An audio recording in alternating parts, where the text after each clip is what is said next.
네, 안녕하십니까. 세종연구소 정재흥 연구위원입니다. 저는 주로 제 전공 분야가 중국의 외교안보, 한반도 및 동북아 외교안보 문제, 그리고 한중관계, 북중관계 등을 연구하고 있습니다.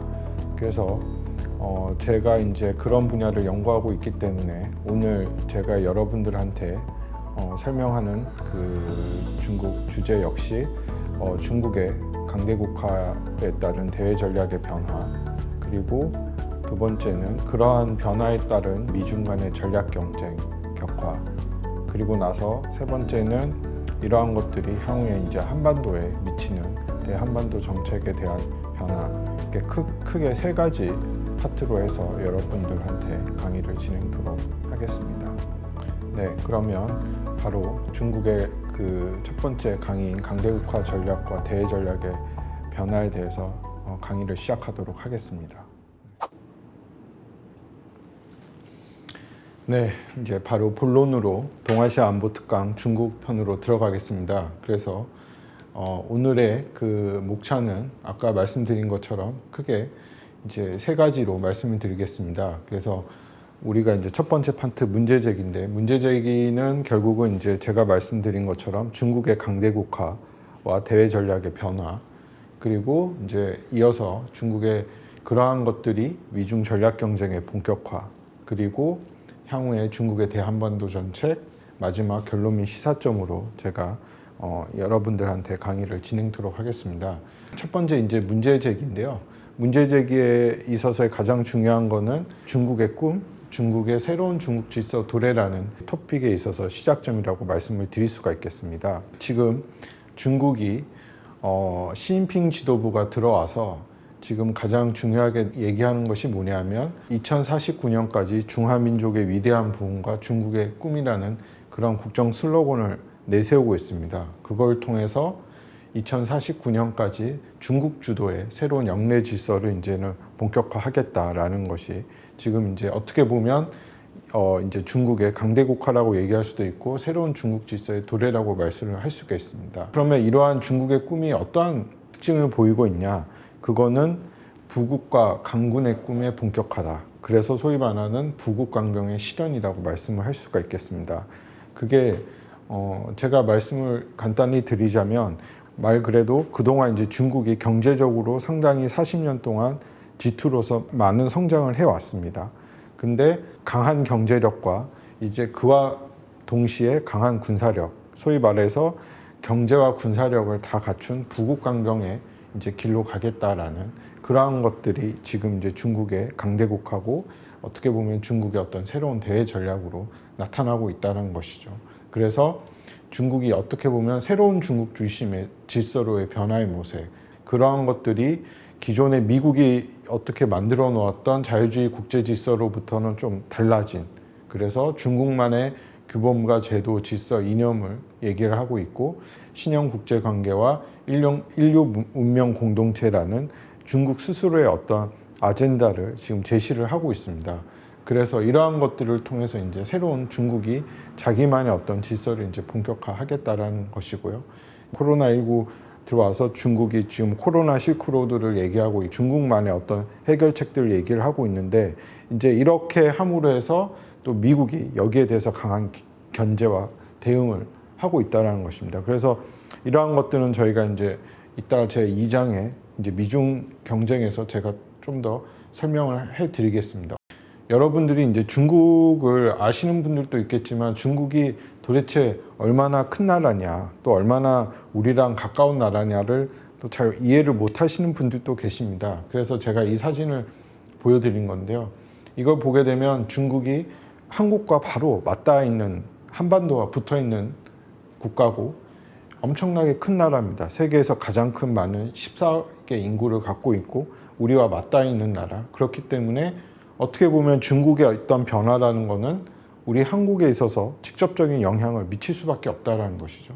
그만큼 우리가 중국과는 이렇게 밀접하게 연계되어 있고 큰 나라라는 것들을 말씀을 드릴 수가 있겠습니다. 이 표를 보여드린 이유는 중국을 할 때 이해를 하셔야 되는 게 중국은 이 사회주의 국가라는 것입니다. 그래서 우리랑은 정치 체제가 좀 다릅니다. 중국은 공산당이 이 국가를 운영하는 국가이기 때문에 우리가 어느 정도 중국의 어떤 이 정치 제도가 한국과는 좀 다르다라는 것들을 여러분들이 좀 이해를 하셔야 됩니다. 왜냐하면 이 중국을 좀 한국과 똑같이 여러분들이 접근을 해서 이해를 하려고 하다 보면 이해가 안 되는 부분이 많기 때문에 그래서 제가 이 표를 보여드리는 겁니다. 이거는 아까 제가 말씀드렸다시피 그 중국의 어떤 위대한 부흥과 중국의 꿈이라는 거는 시진핑 지도부가 들어서면서 구체화되기 시작했습니다.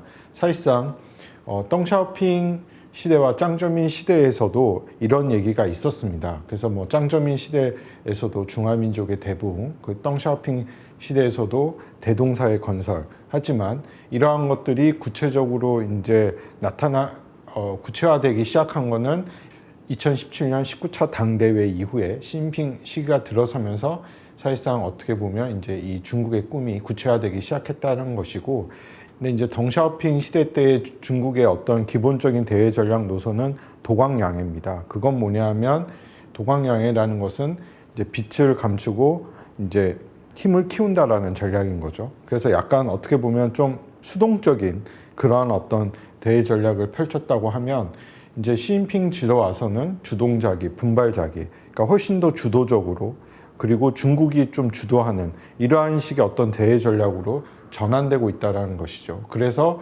지금 시진핑 특히 일임 중심 체제 확립 이후에는 과거의 어떤 좀 수동적인 거에서 적극적으로 이제 만들어가는 그런 대외 전략이 지금 되고 있다는 것이죠. 그래서 과거의 어떤 덩샤오핑 시대의 도광양해가 아닌 이제 주동자기, 분발자기로 지금 중국의 대외 전략이 변화되고 있다는 것입니다. 이러한 것들이 결국에는 지금 중국의 어떤 강대국가 대외 전략의 변화에서 나타나고 있다는 것입니다. 중국이 얘기하고 있는 거는 그 중화민족의 위대한 부흥과 중국의 꿈이고 이제 2020년, 2021년까지 중진국 수준에 달하는 소광사회, 샤오캉 사회를 건설을 하고 2049년까지 부유하고 강하고 문명화된 중국 특색 사회주의 현대화된 국가를 건설하겠다라는 것이 최종 목표입니다.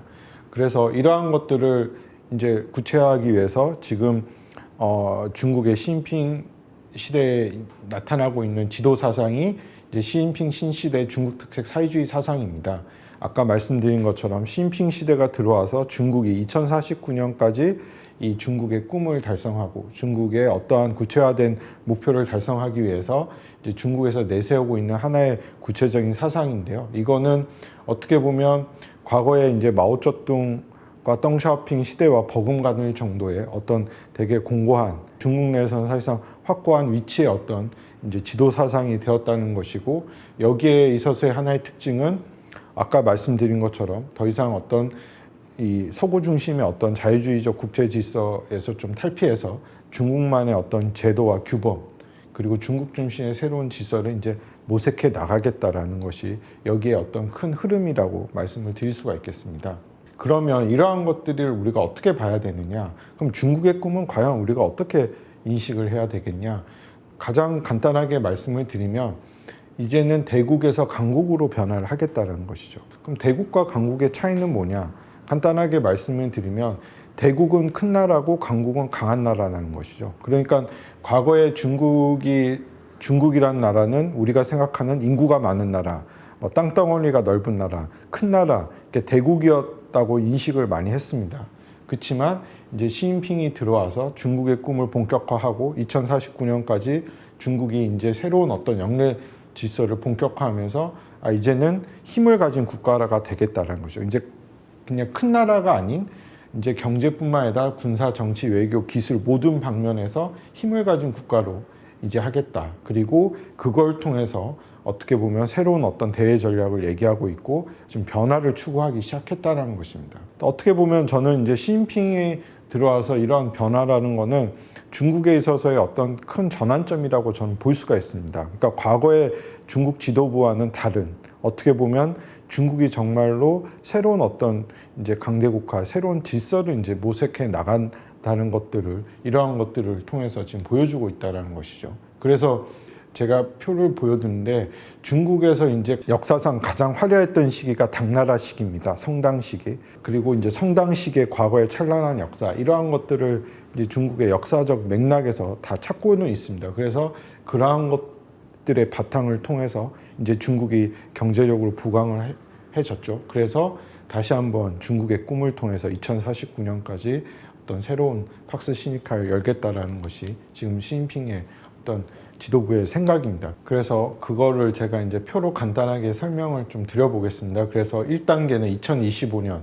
그러니까 그거는 2025년까지 아까 말씀드린 것처럼 아편 전쟁, 그러니까 치욕의 세기를 벗어나서 이제 부상하겠다라는 것으로 설명을 드릴 수가 있고, 2단계 2035년까지는 아까 제가 말씀드린 성당 시대, 중국 역사에서 가장 부흥했던 그 시대를 다시 한번 도달하겠다. 그래서 한번 과거의 영광을 한번 해보겠다라는 것이고, 마지막 2049년까지는 중국의 꿈, 중화민족의 부흥을 통해서 중국이 얘기하는, 그러니까 중국적 질서, 그리고 그러한 중국적 질서라는 거는 그 안에는 또 대동사상이라든 여러 가지 어떤 새로운 질서를 좀 만들어 가겠다라는 이러한 것들로 지금 이제 중국이 본격화하기 시작했다라는 것이죠. 뭐 여기에 대해서는 각자 차이는 있을 수 있겠지만 적어도 중국은 이러한 어떤 역사적 맥락에서 큰 흐름을 갖고 지금 중국의 강대국화를 진행을 하고 있다는 것이죠. 그리고 이러한 것들이 지금 구체화돼서 이제 나타나고 있다라고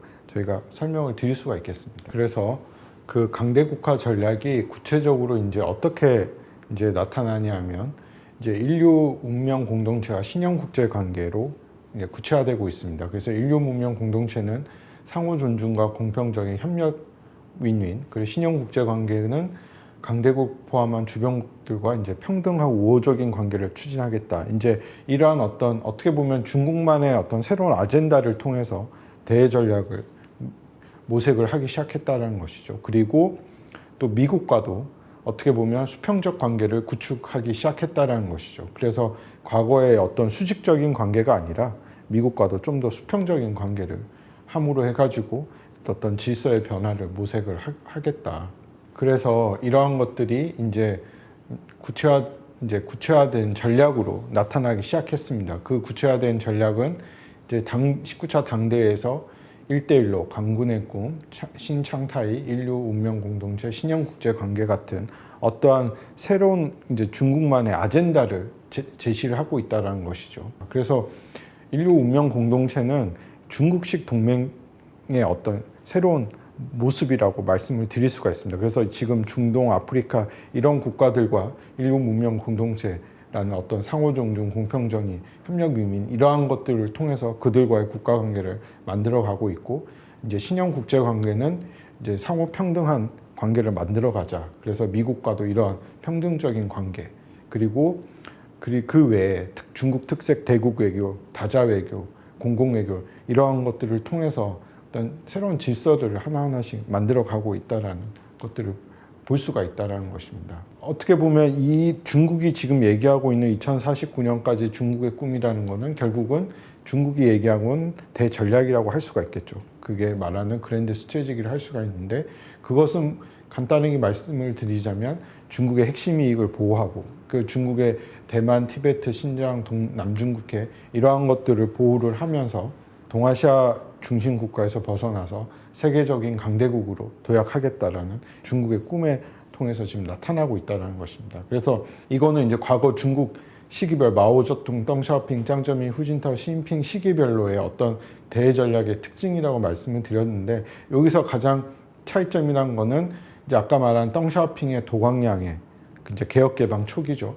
뭐 당연히 마오쩌둥 시대는 이제 중국이 건국한 시대였지만 그때 당시와는 다른, 어떻게 보면 이제 중국이 지도자마다 그들만의 어떤 새로운 전략을 펼치고 있는데, 이제 시진핑 들어와서는 또 중국만의 어떤 특색, 그리고 중국의 꿈이라는, 그리고 강군의 꿈 여러 가지 이제 이런 새로운 이제 대외 전략을 본격화하고 있다라는 것들을 우리가 알 수가 있습니다. 예. 중국 내에서도 이러한 어떤 대외 전략에 있어서 다양한 논쟁이 있습니다. 뭐 일부 어떤 사람들은 뭐 우리가 아직 힘이 세지 않은데 미국한테 너무 세게 가는 거 아니야? 또 어떤 사람들은 아니야, 우리도 우리의 목소리를 내야 돼.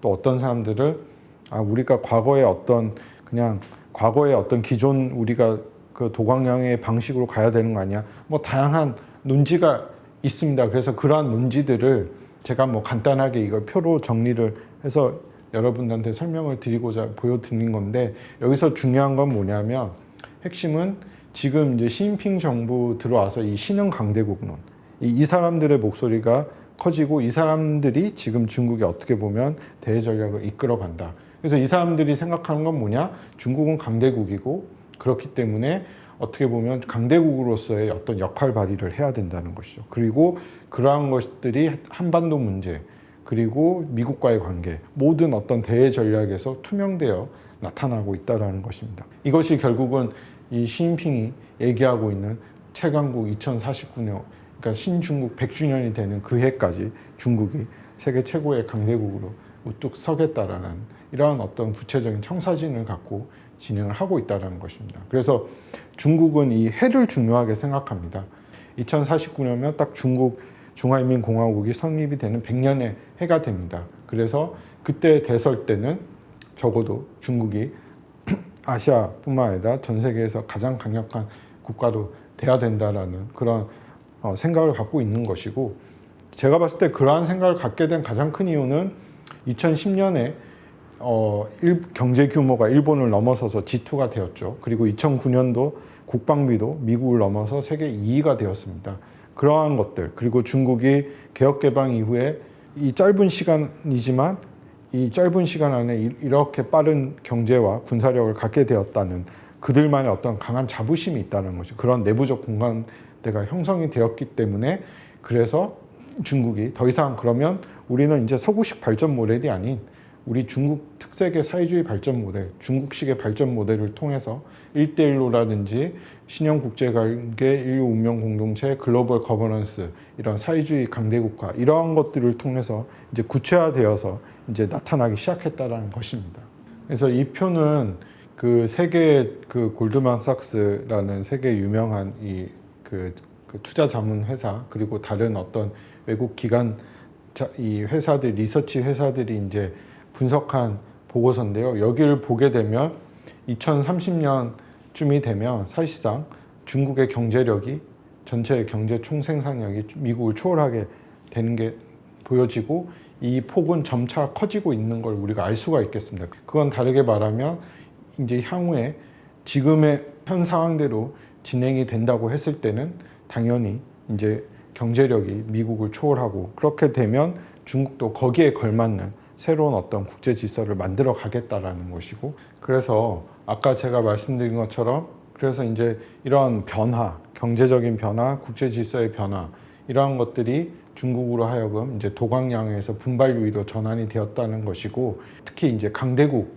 미국과의 관계에서는 신형 대국 관계, 그리고 주변 국가는 이제 신안보관, 이러한 것들, 그리고 이제 개발도상국가는 1대1로, 그리고 다자회교에서는 아시아인프라투자은행, 이러한 어떤, 그러니까 각 지역별, 국가별에 맞춰서 이러한 정책들도 지금 변화되고 있다는 것입니다. 그래서 아까 말한 것처럼 신용국제관계, 인류운명공동체, 친성해용식, 주변식 외교, 그러니까 뭐 이러한 것들, 그리고 중국 지도부도 과거와는 다르게 이러한 정책에 맞춰서 지금 전략적인 변화, 대외적 정책의 변화들이 구체적으로 이러한 어떤 정책을 통해서 지금 나타나고 있다는 것입니다. 그래서 특히 주변국들 같은 경우에는 이 친성해용은 친하고 가깝게, 그리고 포용하는 식으로 주변국들과 관계를 강화시켜 나가겠다라는 1대1로 정책들, 이러한 것들로 통해서 지금 나타나고 있습니다.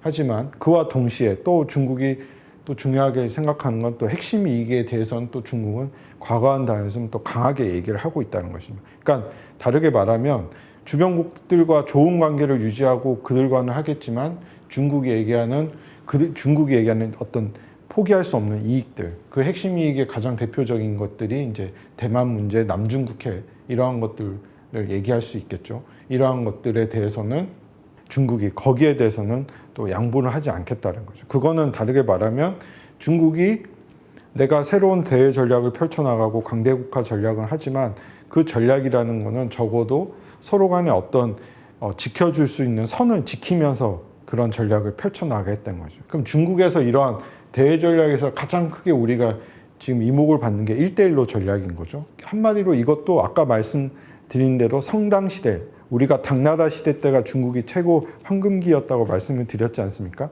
실크로드가 당나라 시대 때 시작이 되었습니다. 그래서 이 시진핑 정부 들어와서도 1대1로가 21세기 실크로드라고 보시면 돼요. 그러니까 육상과 해상 실크로드를 통해서 이제 그 전 세계를, 그러니까 유라시아를 하나의 이제 거대한 네트워크를 만들겠다라는 것이죠. 그래서 세계의 기회를 중국의 기회로 바꾸고 중국의 기회를 세계의 기회로 바꾸겠다는 어떤 거대한 플랜을 지금 중국이 추진하고 있다는 것입니다. 이제 이러한 것들이 만들려서 이제 1대1로라는 이제 이런 구상을 하게 된 겁니다. 그래서 1대1로라는 거는 해상과 육상으로 시작이 되어서 사실상 중국으로 해서 중앙아시아와 중동을 거쳐 유럽까지 가는 거고, 해상 역시 남중국해로 해서 중동, 아프리카로 해서 유럽까지. 그러니까 어떻게 보면 이게 21세기 실크로드라고 보시면 됩니다. 그래서 이러한 거대한 육상과 해상의 21세기 실크로드를 통해서 과거 아까 말씀드린 성당시대, 그러한 것들 다시 한번 좀 중국은 이끌어 보겠다. 그러면 이 1대1로가 왜 중요하냐? 여러분 이 그림에서 보면 알다시피 1대1로에 들어가는 이 유라시아 국가가 전 세계의 경제의 거의 70% 이상을 차지합니다. 그래서 만약에 1대1로 이 유라시아가 하나의 거대한 벨트가 정말 형성이 된다고 하면 말 그대로 중국이 어떻게 보면 새로운 중국이 주도하는 새로운 경제 질서가 형성될 수 있다는 것이죠. 왜냐하면 중국이 제일 큰 경제력 규모를 갖고 있지만 러시아, 독일, 프랑스 이런 나라들도 다 1대1로에 포함이 되어 있고, 그래서 이러한 것들이 연계된다고 하면 새로운 어떤 이제 질서가 도래할 수 있다는 것이죠. 이런 1대1로 루트는 그러니까 중국으로 시작해가지고 러시아, 유럽, 그리고 페르시아 지중해, 인도양, 그리고 해상 루트는 남중국해로 시작해서 인도양, 유럽, 남중국해로 해서 중동, 아프리카까지 되는 거대한 어떤 이러한 것들이 되는 것이고, 어떻게 보면 새로운 어떤 국제 질서가 만들어질 수 있다는 것이죠. 이러한 것들이 이제 1대1로의 어떤 거대한 변화의 바람이라고 말씀을 드릴 수가 있겠습니다. 그래서 중국이 지금 1대1로를 통해서 뭐 아시아 인프라 투자 AIB란 이런 것들을 만들고 있고, 실크로드 기금 같은 것도 지금 만들고 있고, 이런 것들을 구체화하고 있습니다. AIB 같은 경우는 우리가 이미 참여하고 있죠. 그래서 이런 AIB 같은 경우에는 그 1대1로에 관한 이제 인프라라는 것은 도로, 항만, 철도 이런 것들을 까는 데 필요한 것들을 여기에서 이제 지원을 해주는 것이고, 중국 정부가 1대1로를 원활하게 하기 위해서 오통이라고 해서 정책, 인프라, 교통 이러한 정책적인 방안을 제시를 하고 있습니다. 그래서 이러한 것들을 통해서 1대1로가 훨씬 더 원활하게 진행될 수 있도록 지금 적극적인 걸 하고 있다는 것입니다. 그래서 이거는 이제 그 아까 제가 설명드린 것처럼 1대1로 그 전략과 함께 지금 중국이 얘기하고 있는 소위 말하는 진주 목걸이 군사 전략의 표를 보여드리는 겁니다. 제가 이 그림을 보여드리는 이유는 뭐냐면 부국, 강병, 그러니까 강한 부자와 강한 힘, 이게 이 두 가지를 중국이 지금 추구한다는 것이죠. 그래서 이건 역시 그거를 보여주는 하나의 그림인데요. 이제 중국이 이제 1대1로 해상 루트 같은 경우는 알다시피 해상이 위험합니다. 왜냐하면 이 남중국해가 지금 여러 가지도 위험하고, 또 이 특히 말라카 해협이라든지 중동이나 아프리카 이역이 해적들이 많고 여러 가지 불안정한 지역이 많습니다. 그러다 보니까 중국이 또 이 지역의 안정적인 원유라든지 해상 수송, 경제 교역을 위해서는 또 거기에 대한 어떤 안정적인 그 루트 확보가 필요한 거죠. 그래서 중국이 파키스탄이라든지 지부티 이 두 지역에 이미 해군 기지를 이제 만들기 시작했다는 것이죠. 힘의 영향력의 확대라고 또 볼 수가 있겠습니다. 그래서 이러한 것들을 통해서 중국이 경제력뿐만 아니라 이제 군사력도 이제 점진적으로 확대시켜 나가겠다. 근데 뭐 이 확대라는 것이 뭐 그렇게 공세적인 확대라고 우리가 오해를 해서는 안 되고, 이거는 어떻게 보면 중국이 이제 새로운 어떤 이제 1대1로 전략을 함으로 해가지고 중국도 나름대로 거기에서 오는 이제 루트를 통해서 수많은 이제 물자와 수많은 사람들이 오고 가고 함으로 해서 나타날 수 있는 그러한 어떤 위험 요인들이 커지기 때문에 해외의 어떤 거점 항구들을 이제 확대시켜 나간다는 것이죠. 그리고 이러한 것들은 앞으로 1대1로가 지속되면서 점진적으로 저는 확대될 걸로 보고 있습니다. 그러한 것들 제가 아까 설명드렸던 것을 간단하게 말하면 이제 중국 특색의 대국 외교라고 설명드릴 수가 있겠습니다. 그래서 중국 특색의 대국 외교를 하는 새로운 대외 정책이 이제 구체화되기 시작했다는 것이죠. 이제 대국으로서 큰 나라로서 자국의 핵심 이익과 역할을 강조하고 2049년까지 중국의 부흥과 중국의 꿈, 인류 운명 공동체를 실현을 하겠다는 것인데 중국만의 어떤 색깔을 갖고 중국만의 어떤 특징을 갖고 이러한 것들을 추진을 하겠다는 것이죠. 그러한 어떤 목표는 평화 발전, 협력과 공동이익, 그리고 동방자와의 관계 건설, 그러한 것들을 통해서 이제 만들어 가겠다라는 것입니다. 그동안 미국이 만들어 놨던 어떤 국제 질서와는 다른, 그러니까 중국만의 어떤 국제 질서를 이런 식으로 점진적으로 만들어 가겠다라는 것들이 이제 구체화되기 시작했다는 것입니다. 그래서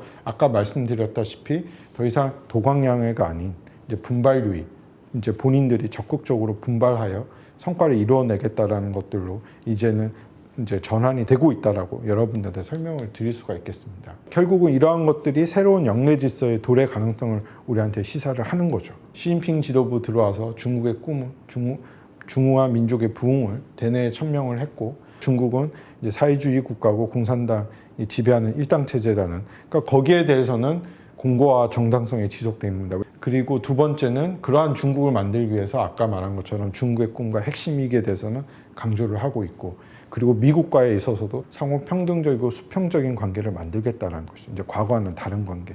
그래서 이제 아까 이제 다음 장에 이제 그렇기 때문에 미중 간의 전략 경제가 본격화되는 거죠. 왜냐하면 중국이 이렇게 변화되고 있기 때문에. 그리고 어떻게 말하면 이제 시진핑 중심 1인 중심 체제를 통한 중국 중심의 새로운 질서를 추진하겠다. 그래서 대만 문제, 동남 중계 이런 어떤 핵심 이익 이런 문제에 대해서는 중국이 외부 개입을 불허하고, 하지만 핵심 이익에 대해서는 레드라인을 제시하지. 그렇지만 1대1로라든지 AIB 이러한 이제 중국이 만들어간 새로운 질서에 대해서는 중국이 적극 추진해 나갔다는 거죠. 그래서 어떻게 보면 과거 덩샤오핑 시대의 게임 참여자에서 이제는 시진핑 들어와서는 게임 주도자, 게임 메이커로서 이제 어떤 중국의 역할이 변화되고 있다라는 이러한 것들을 우리가 알 수가 있다라는 것입니다. 그래서 이런 아까 중국의 강대국화, 중국의 대외 전략의 변화, 중국의 꿈 이러한 어떤 새로운 변화가 향후에 이제 미국과의 전략 경쟁을 이제 촉발이 된 것이고, 그것이 향후의 영내 질서의 변화로 나타날 수가 있겠죠. 기존의 미국 중심의 어떤 질서가 유지, 아니면 중국 중심의 새로운 질서, 아니면 또 세력 균형, 미중 간의 세력 균형의 질서, 아니면 이 미중 간의 전략적 경쟁의 혼돈의 상황, 뭐 여러 가지 이제 이러한 어떤 변화의 모습으로 나타날 수는 있겠지만 향후에 영내 질서에선 새로운 변화는 불가피하다라는 것이죠. 이러한 것들이 우리가 이제 저희가 첫 장에서 제가 여러분들한테 다루고자 하는 내용이었고, 두 번째 장에서는 그래서 이러한 변화가 결국은 미중 간에 어떻게 보면 경쟁이 유발이 되었다는 것으로 여러분들한테 다시 좀 설명을 드리도록 하겠습니다. 네, 감사합니다.